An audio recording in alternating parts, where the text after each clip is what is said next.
જોઈશું ગિરનાર તળેટીનો પ્રખ્યાત કાવ, જેના માટે જરૂરી વસ્તુઓ છે ફુદીનાના પાન, તુલસીના પાન, ખમણેલું આદુ, કાવાના બુંદી દાણા જે મેં બજારમાં મળતા જ હોય છે, તેને મેં લઈ અને શેકી અને ક્રશ કરી લીધા છે. પછી મરીનો પાવડર, સંચળ, ડેકોરેશન માટે લીંબુ અને એક ફુદીનાનું પાન અને અડધા લીંબુનું મેં રસ લીધો છે. તો આપણે સૌપ્રથમ એક બાઉલમાં આપણે પાણીને ઉકળવા દઈશું. પછી તેમાં થોડા ફુદીનાના પાન નાખીશું. પછી તુલસીના પાન નાખીશું.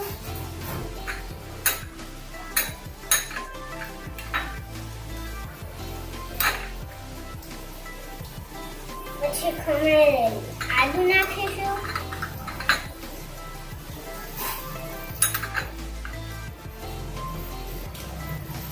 પછી કાવાના બુંદી દાણા નાખીશું.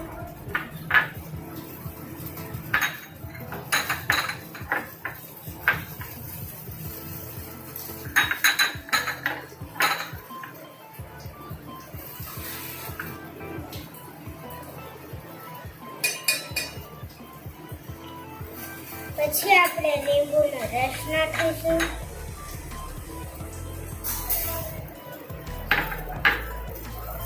નાખીશું.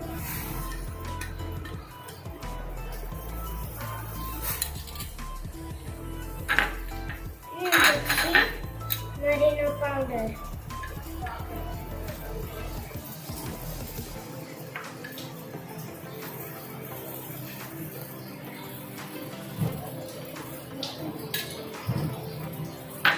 પછી 5-7 મિનિટ ઉકળવા દઈશું. હવે 5-7 મિનિટ થઈ ગઈ છે, તો હવે આપણે ગેસને બંધ કરી દઈશું. અને પછી કાવાને ગળણીની મદદથી ગાળી દઈશું.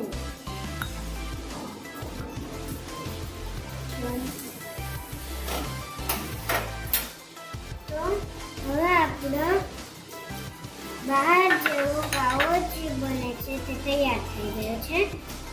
પછી લીંબુ અહીંયા અને એક મેં ફુદીનાનું પાન લીધું છે તે અહીંયા રાખીશું. તો બહાર જેવો જ આપણો ટેસ્ટી કાવો બની ગયો છે. તો તમે પણ તમારી ઘરે ચોક્કસ બનાવજો. વિડીયો ગમે તો વિડીયોને લાઈક કરજો, શેર કરજો અને સબસ્ક્રાઇબ કરવાનું તો ભૂલતા જ નહીં.